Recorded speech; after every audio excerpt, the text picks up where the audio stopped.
प्यारे दोस्तों, आपका मेरे चैनल हिंदी साहित्य सागर में एक बार फिर स्वागत है। दोस्तों, जैसा कि हम लोग हिंदी साहित्य का इतिहास पढ़ रहे हैं, उसमें हम लोग आदिकाल पढ़ना शुरू कर चुके हैं और आदिकाल में हम लोग कल पढ़े थे सिद्ध साहित्य, जिस पर मैंने आपको विस्तार से चर्चा की थी। आज हम उसे आगे सिद्ध साहित्य के जितने भी प्रमुख कवि हुए हैं और उनकी जो भी प्रमुख रचनाएं हैं उनको पढ़ेंगे और उनको अच्छे से समझेंगे ताकि आपको वो चीज़ें याद हो जाए। हालांकि दोस्तों, जो कवि का नाम या जो उनकी रचनाएं हैं वो बिना याद किए नहीं हो सकती। फिर भी मुझसे जितना हो सकेगा मैं आपको चीज़ों को समझा के याद कराने की कोशिश करूँगी, ताकि आपके दिमाग में कुछ ना कुछ रह ही जाए और एग्ज़ाम में उससे संबंधित कुछ भी आए तो आप उसे ज़रूर ही कर पाए। तो चलिए शुरू करते हैं आज का वीडियो। सिद्ध साहित्य के प्रमुख कवि। दोस्तों, पहले सिद्ध कवि सरहप्पा को माना जाता है। ठीक है, सिद्ध साहित्य पे सबसे विशेष खोज जो विद्वान किए हैं उनका नाम राहुल सांस्कृत्यायन है। कुछ पॉइंट मैं आपको ऐसे भी बताते चलूँगी जो आपके एग्ज़ाम पॉइंट ऑफ व्यू से बहुत इम्पॉर्टेंट है। आप उनको सुनकर नोट डाउन भी कर सकते हैं। जैसे कि हमें पता है जो सिद्ध साहित्य है उसका जो सबसे विशेष शोध का कार्य है उसे राहुल सांस्कृत्यायन द्वारा किया गया था। और जितने भी हम सिद्ध को जानते हैं जिनमें से 84 मुख्य हैं, उन्हें भी राहुल सांस्कृत्यायन ने ही ढूंढ के निकाला था। और हम जानते हैं कि जितने भी सिद्ध कवि हुए हैं उन सब के नाम के लास्ट में क्या जुड़ा रहता है? पा शब्द होता है दोस्तों, वो सब के शब्द सारे के नाम के अंत में जुड़ा रहता है। यह उनके आदर का सूचक होता है। इसलिए मैं जितने भी आपको कवि बताऊंगी सबके नाम के पीछे क्या जुड़ा रहेगा? पा जरूर ही जुड़ा रहेगा। सिद्ध साहित्य के जो पहले और प्रमुख कवि हैं उनका नाम क्या है? सरहप्पा। क्या नाम है? सरहप्पा। जैसे कि हम जानते हैं कि सारे कवि के लास्ट में क्या जुड़ा रहेगा? पा शब्द जुड़ा रहता है जो उनके आदर का सूचक है। जैसे कि हम लोग किसी भी विशेष व्यक्ति के नाम के अंत में क्या जोड़ते हैं?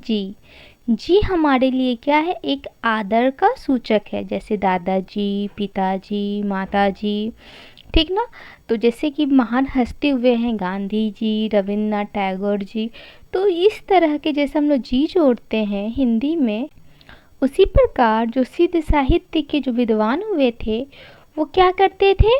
वे अपने विद्वान के नाम के पीछे पा शब्द लगा देते थे।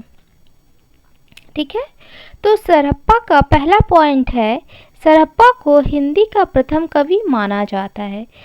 दोस्तों, बहुत ही इम्पॉर्टेंट क्वेश्चन है कि सरहप्पा को क्या माना जाता है? हिंदी का प्रथम कवि माना जाता है। ये क्वेश्चन अक्सर ही एग्ज़ाम में पूछा जाता है कि हिंदी का प्रथम कवि किसे माना जाता है या हिंदी की प्रथम रचना कौन सी है। कि जब मैं आपको जैन साहित्य पढ़ा रही थी तो उसका एक ग्रंथ का नाम था श्रवकाचार्य, जिसे हिंदी साहित्य की पहली रचना मानी जाती है। उसी प्रकार दोस्तों, सरहप्पा को क्या माना जाता है? हिंदी साहित्य का पहला कवि माना जाता है। ठीक है, तो ये चीज़ आप एकदम भी नहीं भूलेंगे कि सरहप्पा को क्या माना जाता है? हिंदी साहित्य का पहला कवि माना जाता है। वो भी सबके मतानुसार, मतलब कि सारे विद्वान इस पे एकमत हुए हैं कि नहीं, हम सरहप्पा को क्या मानेंगे? हिंदी का प्रथम कवि मानेंगे। इन्हें सरहपाद, सरोज वज्र, राहुल भद्र, सरोज भद्र आदि नामों से भी जाना जाता है। ठीक है, तो इन्हें कौन कौन से नामों से जाना जाता है? सरहपाद, सरोज वज्र, राहुल भद्र, सरोज भद्र। इतने जो 4 नाम हैं, ये किसका नाम है? ये चारों नाम सरहप्पा का ही है। किसका नाम है दोस्तों? ये जो चारों नाम है किसका? सरहप्पा का ही है। तो नेक्स्ट पॉइंट भी बहुत ही इम्पॉर्टेंट है, इस पे मैं भी स्टार का मार्क लगा देती हूँ कि डॉक्टर वी भट्टाचार्य ने बांग्ला का भी प्रथम कवि माना है। ठीक ना, ये हिंदी के तो सरहप्पा जो हैं वो हिंदी के प्रथम कवि हैं ही, साथ ही वी भट्टाचार्य जो हैं उन्हें बांग्ला का भी पहला कवि मानते हैं। मतलब सरहप्पा की जो रचनाएं हैं वो बांग्ला में भी हमें देखने को मिलती है। इसके बाद इन्होंने कुल 32 ग्रंथ लिखे। इनके ग्रंथों की संख्या कितनी है? 32। कितने ग्रंथ इन्होंने लिखे हैं? 32, जिसमें से दोहा कोश प्रसिद्ध है। दोस्तों ये जो नाम दोहा कोश है ये बहुत ही मोस्ट इम्पॉर्टेंट क्वेश्चन है कि दोहा कोश किसकी रचना है। अक्सर एग्ज़ाम में पूछ लिया जाता है कि दोहा कोश किसकी रचना है। मैंने टीजीटी पीजीटी दोनों एग्ज़ामों में मैंने इस पे देखा है कि दोहा कोश किसकी रचना है, ये एग्ज़ाम में अक्सर पूछा जाता है। जो दोहा कोश है वो किसकी रचना है? ये सरहप्पा की रचना है। और सरहप्पा कौन से साहित्य के कवि थे? ये सिद्ध साहित्य के कवि थे। ये हिंदी के प्रथम कवि भी थे। इनका समय काल 8वीं शताब्दी या 769 ईस्वी माना जाता है। ठीक ना, आप 8वीं शताब्दी भी लिख सकते हैं या 869 ईस्वी भी लिख सकते हैं। ठीक ना, ये माना जाता है, मतलब एग्जैक्ट ये साल नहीं है, बस मान लिया गया है। इसलिए बेहतर होगा कि आप 8वीं शताब्दी ही लिखें।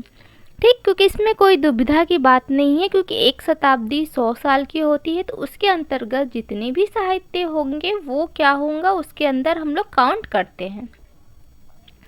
अगर हम लोग आगे बढ़े तो हिंदी साहित्य में दोहा और चौपाई रचना शैली का सर्वप्रथम प्रयोग इन्हीं के द्वारा किया गया था। किसके द्वारा? सरहप्पा के द्वारा। सोचिए कितने इम्पॉर्टेंट कवि रहे होंगे आदिकाल का, जिन्होंने क्या किया था, दोहा और चौपाई जो छंद शैली है उसकी शुरुआत किसके द्वारा की गई थी? सरहप्पा के द्वारा ही की गई थी। इनकी अनेक रचनाएं खंड काव्य श्रेणी की रचना है। कौन से श्रेणी की रचना है? ये खंड काव्य श्रेणी की ये रचना है। जैसे कि हम लोग जानते हैं प्रबंध काव्य 2 प्रकार के होते हैं, एक कौन सा? महाकाव्य, और दूसरा खंड काव्य। जो खंड काव्य किन्हें कहते हैं? जिसमें 7 खंड से कम रहते हैं उन्हें हम लोग क्या कहते हैं? खंड काव्य कहते हैं। तो इनकी जितनी भी रचनाएं थी वो क्या थी? खंड काव्य की श्रेणी में आती थी। ठीक है, तो छोटी छोटी रचनाएं थी जिसमें कि क्या था, 7 या 7 से कम क्या थे? सर्ग हुआ करते थे। बौद्ध धर्म में सिद्ध मार्ग का प्रवर्तक भी माना जाता है। ये क्या? ये जो बौद्ध धर्म है, बौद्ध धर्म आप जानते हैं कि जो सिद्ध साहित्य की शुरुआत ही कहाँ से हुई थी? बौद्ध धर्म से। मैंने कल वीडियो में मैंने आपको बताया था कि क्या हुआ था, कि सबसे पहले बौद्ध धर्म शुरू हुआ था किसके द्वारा? गौतम बुद्ध के द्वारा। उसके बाद क्या हुआ? बौद्ध धर्म 2 भागों में बट गया। कौन कौन सा बताइए? बौद्ध धर्म हीनयान और महायान 2 श्रेणी में बट गया। और फिर आगे चल के हीनयान तो नहीं बटा, पर महायान कितने श्रेणी में बट गया? 2 श्रेणी में। कौन कौन सा? एक सहजयान और दूसरा ब्रजयान। ठीक, तो ये जो ब्रजयान है उसी को हम लोग क्या कहते हैं? सिद्ध मार्ग कहते हैं। क्यों? क्योंकि इसमें सिद्धि पे बहुत ही ज़्यादा जोर दिया जाता है। सिद्धि क्या होता है? ज्ञान की प्राप्ति। ठीक, जिसकी प्राप्ति कौन किए थे? गौतम बुद्ध किए थे। उसी की प्राप्ति की जितनी भी शैलियाँ हैं उसको क्या कहा, उसको किसके अंदर रखा गया है? ब्रजयान श्रेणी के अंदर रखा गया है। तो इन्हें क्या माना जाता है? सिद्ध मार्ग के प्रवर्तक भी ये थे। ठीक ना, जो ब्रजयान की जो शैली शुरू की गई थी उसकी शुरुआत किसके द्वारा की गई थी? सरहप्पा के द्वारा ही की गई थी। इनकी प्रसिद्ध रचना दोहा कोश। दोस्तों ये भी बहुत ही इम्पॉर्टेंट क्वेश्चन, बहुत बहुत बहुत इम्पॉर्टेंट क्वेश्चन है कि दोहा कोश का सर्वप्रथम संपादन किसके द्वारा किया गया? तो किसके द्वारा किया गया था? कि राहुल सांस्कृत्यायन के द्वारा किया गया था। ठीक दोस्तों, जैसा कि मैंने आपको बताया कि सिद्ध साहित्य पे विशेष शोध किसके द्वारा किया गया था? राहुल सांस्कृत्यायन के द्वारा किया गया था। फिर जब वो शोध कर रहे थे तो क्या देखे कि दोहा कोश नाम का एक बहुत ही प्रसिद्ध रचना है लेकिन उसका संपादन नहीं किया गया है। तो राहुल संस्कृत्यायन ने इसका भार उठाया और इसका संपादन किया। ये क्वेश्चन भी एग्ज़ाम में अक्सर हमसे पूछा जाता है कि दोहा कोश का सर्वप्रथम संपादन किसके द्वारा किया गया। किसके द्वारा किया गया? राहुल संस्कृत्यायन के द्वारा ये काम किया गया। अब इसके आगे अब हम लोग दूसरे कवि को पढ़ेंगे। कौन है वो है शबरप्पा। कौन? शबरप्पा। ठीक। और पा क्यों जुड़ा हुआ इसमें? क्योंकि पा क्या होता है? इनके आदर का सूचक है। ठीक।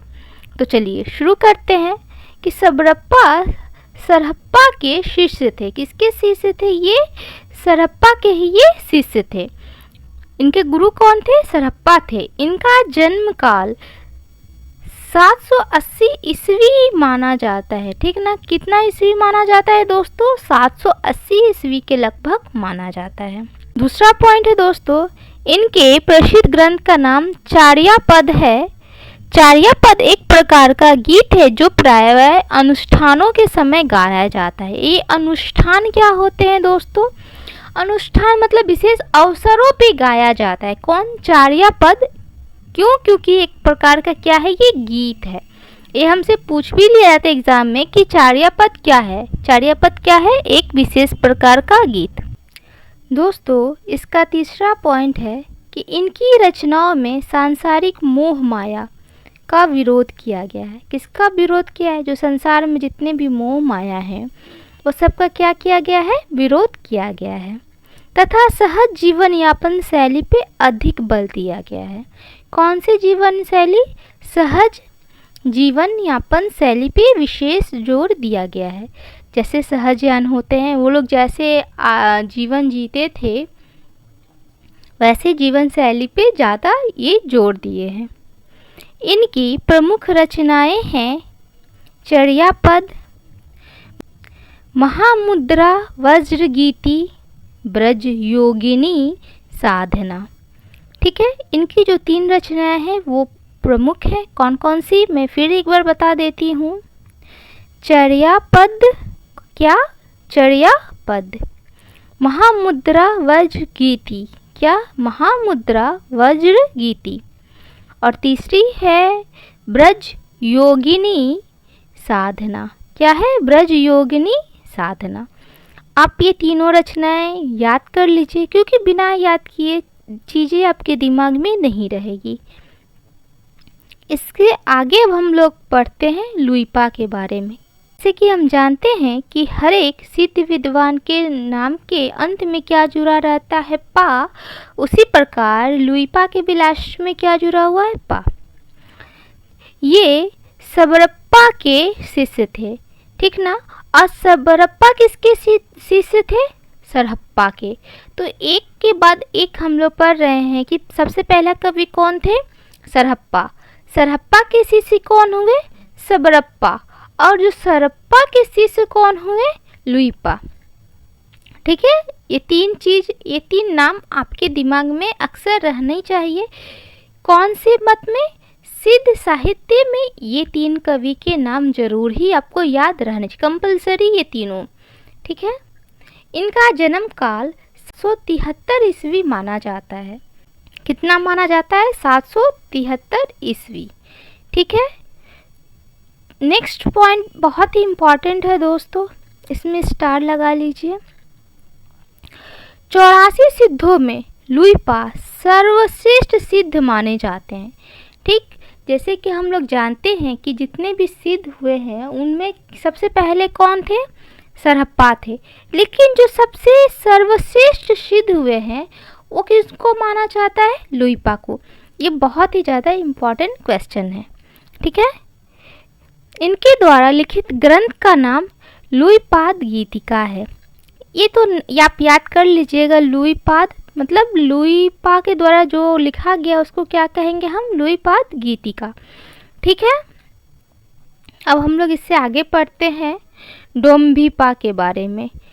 डोम्भिपा विरूपा के शिष्य थे। किसके शिष्य थे? ये विरूपा एक विद्वान थे। सिद्ध धर्म के ही, तो उन्हीं के कौन थे ये शिष्य थे। कौन? डोम्भिपा। ठीक, इनका जन्म 840 ईस्वी माना जाता है। कितना माना जाता है? 840 ईस्वी माना जाता है। इन्होंने कुल 21 ग्रंथों की रचना की है। कितने ग्रंथ? 21। आप ये ग्रंथ का नाम जरूर याद रखिएगा कि उनकी कुल संख्या कितनी थी? 21, जिसमें से डोम्भी गीतिका, योगचर्या और अक्षर द्विकोपदेश प्रसिद्ध है। कौन कौन से प्रसिद्ध है? डोम्भी गीतिका। जैसे ये डोम्भी गीतिका आ जाएगा तो आप जान जाएंगे ये किसकी रचना है? डोम्भिपा की ये रचना है। उसके बाद योगचर्या। क्या? योगचर्या। उसके बाद अक्षर द्विकोपदेश। ठीक ना? तो ये जो तीनों रचनाएं हैं ये किसकी रचना है? डोम्भिपा की रचना है। इससे आगे अब हम लोग बढ़ते हैं कण्हप्पा पे। कहाँ पे? कण्हप्पा। कण्हप्पा पे क्या है? इनकी एक बहुत ही प्रमुख रचनाकार हुए हैं। अब हम लोग थोड़ा सा कण्हप्पा के बारे में जान लेते हैं। कण्हप्पा का जन्म 820 ईस्वी माना जाता है। कितना माना जाता है? 820 ईस्वी माना जाता है। और इनके गुरु का नाम क्या है? जलंधरपा। क्या? जलंधरपा। ठीक है। तो जैसे कि हम लोग जानते हैं कि पा क्या होता है, ये लोग का शुभ होता है, आदर का सूचक होता है, इसलिए हर एक विद्वान के लास्ट में हम लोग पा देखते हैं। राहुल सांस्कृत्यायन के अनुसार कण्हप्पा पंडित्व और कवित्व में बेजोर थे। ठीक ना? क्या थे? किसके अनुसार? राहुल सांस्कृत्यायन के अनुसार। क्यों? क्योंकि जो विशेष शोध सिद्ध साहित्य पे की गई है वो किसके द्वारा की गई है?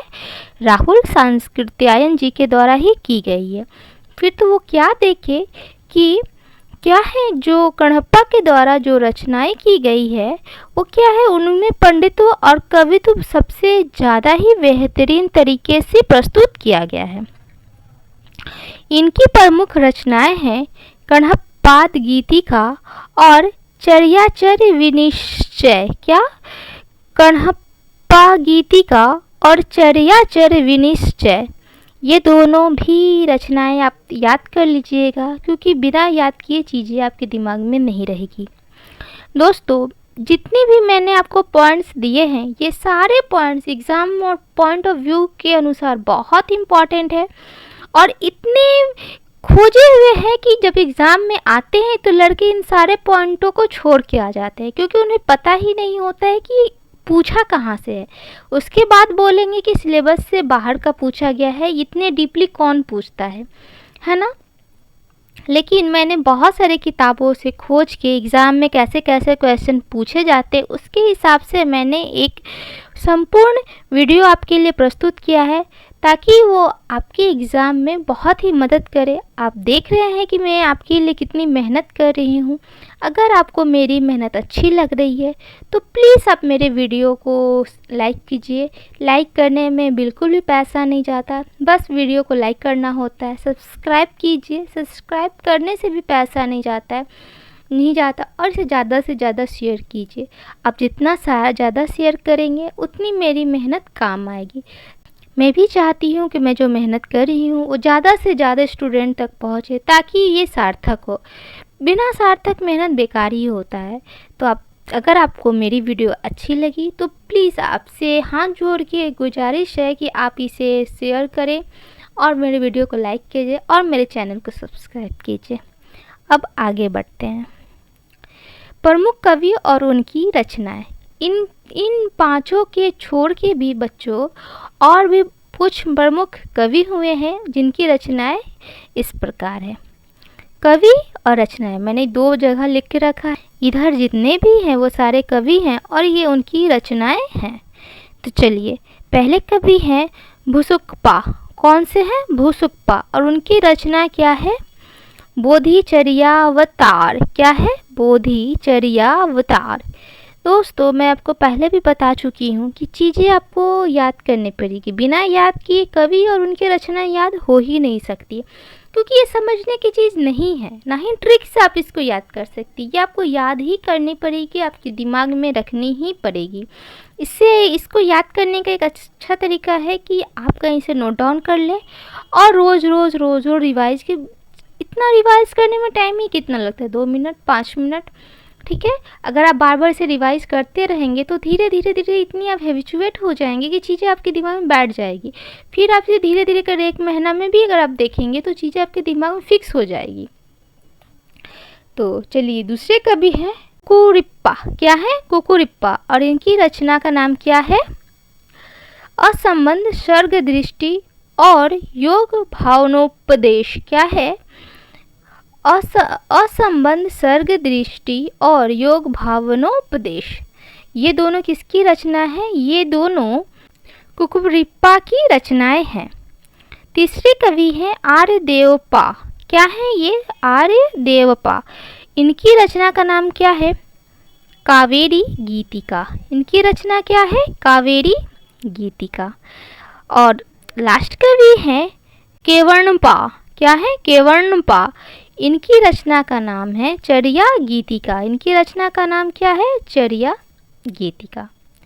तो दोस्तों ये थी आज की वीडियो। उम्मीद है कि आपको वीडियो बहुत अच्छी लगी होगी और आपके पढ़ाई में ये बहुत ही ज़्यादा मदद करेगी। दोस्तों इससे बाहर आपको सिद्ध साहित्य पे क्वेश्चन आ ही नहीं सकते हैं, ठीक है। इसलिए आप इस वीडियो को ज़्यादा से ज़्यादा देखिए, इस सारे पॉइंट्स को नोट डाउन करें और इन्हें बार बार रिवीजन करें ताकि चीज़ें आपके दिमाग में बैठे।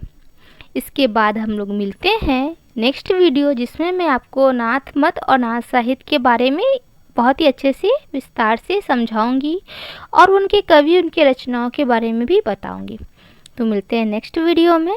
तब तक पढ़ते रहिए और मेरे वीडियो को ज़्यादा से ज़्यादा शेयर करते रहिए।